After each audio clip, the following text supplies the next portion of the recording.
other this is. I think we should judge as Jane does and hope for the best. It's very unlikely that Mr. Wickham, or indeed any young man, whatever his character, should form such a design against a girl who's by no means unprotected or friendless, and who was actually staying in his colonel's family. The temptation is not worth the risk.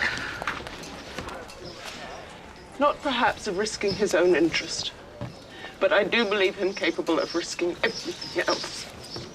Even if what you say of Wickham is true, I still cannot believe this of Lydia. Ever since the militia were quartered at Meryton, there's been nothing but love, flirtation and officers in her head. That Lydia could be in danger from my silence never occurred to me. I can remember no symptom of affection on either side. Every girl in Meryton was out of their senses about him for the first 2 months, but he never distinguished Lydia by any particular attention. Her fancy soon gave way, and other officers became her favourites.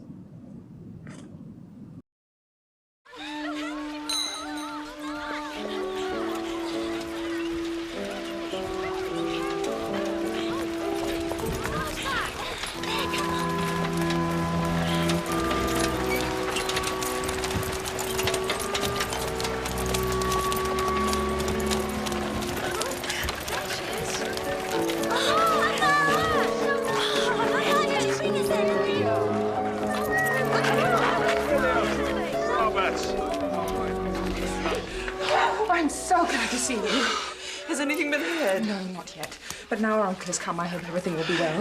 Our father left for town on Tuesday, and we've heard from him only once since then to tell us he has arrived in safety. Mamma has been asking for you every 5 minutes since daybreak. Oh, and how is she? She has not yet left her room. And you look pale. Oh, Jane, how much you must have gone through. I'm so happy to see you, Lizzy. Come.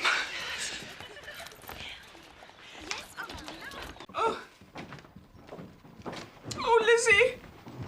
Oh, brother! We are all ruined forever. It is your father's fault. If I'd been able to carry my point of going to Brighton with all my family, this would not have happened. Poor dear Lydia had no one to take care of her. Why did the Forsters ever let her go out of their sight? I'm sure there was some great neglect or other on their side, for she's not the sort of girl to do such a thing if she'd been well looked after.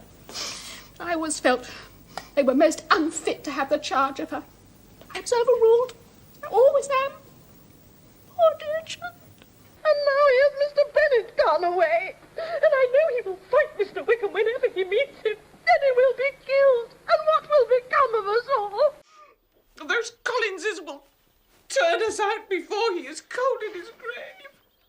And if you are not kind to us, brother, I don't know what we shall do. Sister, calm down. Nothing dreadful will happen. Do not any of you give way to useless alarm. Though it is right to be prepared for the worst, there's no occasion to look upon it as certain. I shall be in London tomorrow morning, and there we will consult as to what is best to be done. Oh, my dear brother. That is it.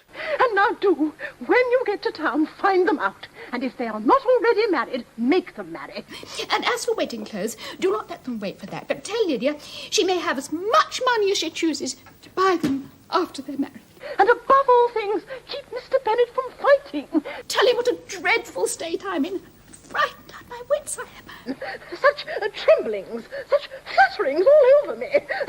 Such spasms in my side and pains in my head and beatings at my heart that I can get no rest either night or day. And tell Lydia not to make any directions about her clothes until she's seen me. For she does not know which are the best warehouses.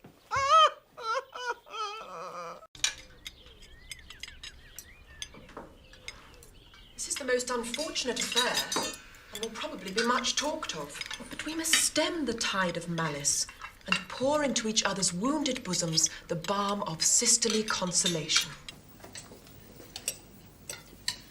Unhappy as the event must be for Lydia, we may draw from it this useful lesson, that loss of virtue in a female is irretrievable, that one false step involves her in endless ruin, that her reputation is no less brittle than it is beautiful.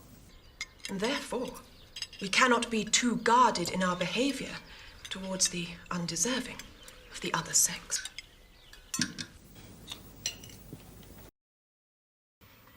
Now, Jane, tell me everything about it that I have not already heard. What did Colonel Forster say?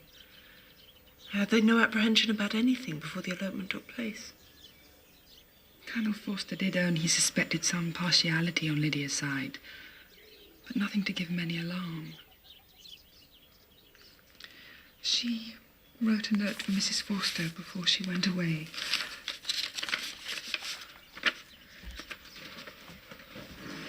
My dear Harriet, you will laugh when you know where I am gone, and I cannot help laughing myself at your surprise tomorrow morning, as soon as I am missed.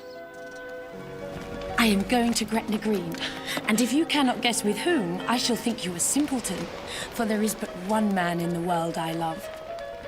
Don't send them word at Longbourn of my going. It will make the surprise all the greater when I write to them and sign my name Lydia Wickham. What a good joke it will be. I can scarcely write for laughing. I wish you would tell Sally to mend a great slit in my worked muslin. Goodbye. I hope you will drink to our good journey. Thoughtless, thoughtless Lydia. What a letter to have written at such a moment. But at least it shows that she believed Wickham's purpose was marriage, whatever he might have persuaded her to afterwards. Oh, poor father. How he must have felt it. I never saw anyone so shocked. He could not speak a word for fully 10 minutes. Our mother was taken ill with the hysterics and the whole house was in confusion. Lady Lucas has been very kind, offering her services. She had better have stayed home. Assistance is impossible and condolence insufferable. Let her triumph over us at a distance and be satisfied.